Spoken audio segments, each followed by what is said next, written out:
La Chapelle-sous-Rougemont, 600 âmes. Le village est traversé par la RN 83.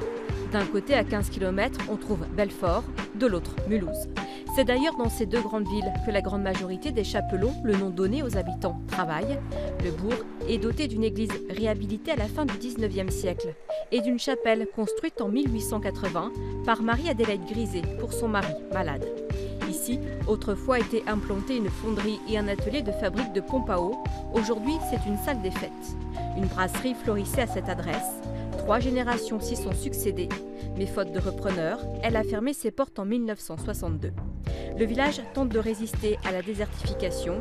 Une boulangerie, des restaurants y sont installés. Et depuis septembre, un bistrot. Derrière le comptoir, Émilie et Rodolphe. Bonjour Émilie. Bonjour. Un café s'il vous plaît.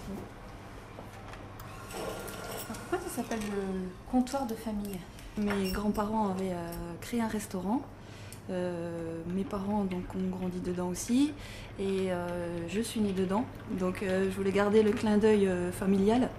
Donc le comptoir pour le bar et de famille pour le clin d'œil familial. Ah, c'est ça. Donc voilà, vous avez monsieur le maire, monsieur l'ancien maire du village, monsieur Buchwalter qui est à côté de vous. Bonjour. Bonjour. Enchanté. J'ai commencé en 83, j'ai fait 5 mandats. J'ai vu le village se développer. Voilà, et... Alors il paraît que le général de Gaulle est venu en 1959. Tout à fait. C'est vrai? Oui. J'étais enfant à l'époque, mais je me souviens. Oui. Vous l'avez rencontré? Oui. Mais j'ai pas pu lui serrer la main. J'étais dans la foule, il a serré la main à beaucoup de monde. Et voilà. En fait, ce qui s'est passé, c'est que le général de Gaulle est passé un peu par hasard, puisqu'il avait un ministre à l'époque qui s'appelait Raymond Schmittlin, et qui habitait à Felon. Et Raymond Schmittlin a organisé un déplacement du général de Gaulle. Il est passé à la chapelle, mais en haut du village, vers l'ancienne brasserie. Vous avez des photos, des souvenirs? Oui, oui, oui. Vous avez des photos? Oui, Elles sont où? elles sont chez moi.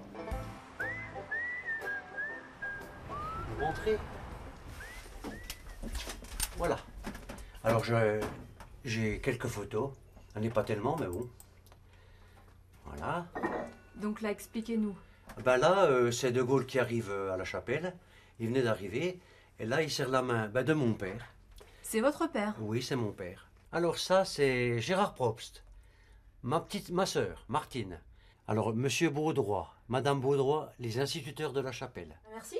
Ben, il n'y a pas de quoi, à votre service. C'est neuf de Pierre-le-Preux. Ben oui, ben oui. Pierre. Justement, on va le voir. Oh, c'est super. C'est vrai? Vous verrez, verrez. C'est quelqu'un de très bien. Eh bien, merci. Service. Vous me raccompagnez? Oui.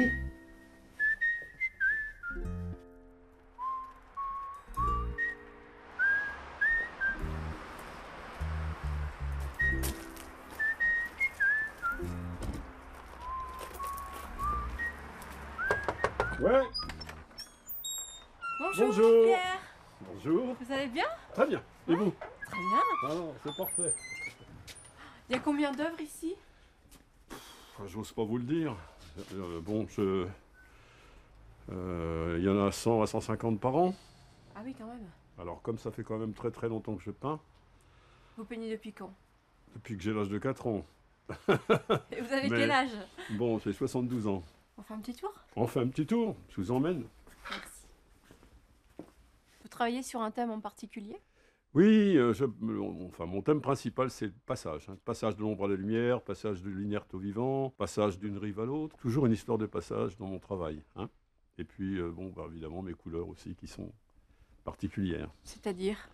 Je travaille beaucoup avec les ocres et les rouges. Et bon, voilà. Vous nous montrez un petit peu? Bien sûr, je vais vous montrer ça. Pardon. Allez, hop.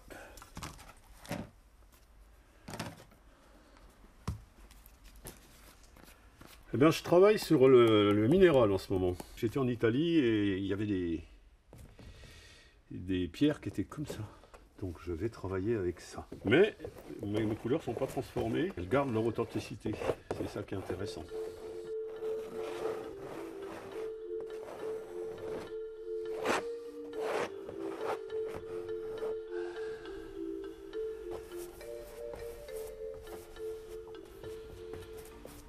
Alors nous, on va laisser Pierre travailler et en attendant, on va aller voir le dresseur canin qui est situé juste derrière.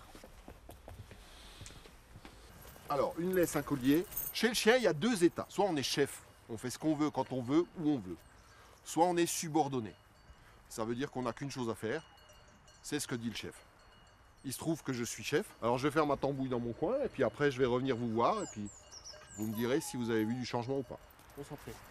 Ça fait 30 ans que vous faites ce métier-là. Qu'est-ce qui vous a poussé à l'exercer? Qu'est-ce qui vous plaît là-dedans? Ah bah, c'est la découverte à chaque fois, et puis c'est la possibilité de dire aux gens, finalement c'est pas bien compliqué d'éduquer un chien. Vous savez, il y a 100 000 abandons par an, il y en a 60 000 qui se font en juillet-août, 1000 par jour en France. On va dire 80% des abandons comme ça, c'est parce que les gens ne comprennent pas leur chien. Ce qui est important, c'est de dire aux gens, voilà, c'est pas bien compliqué. Il suffit tranquillement de prendre son temps et d'avoir les bons réflexes.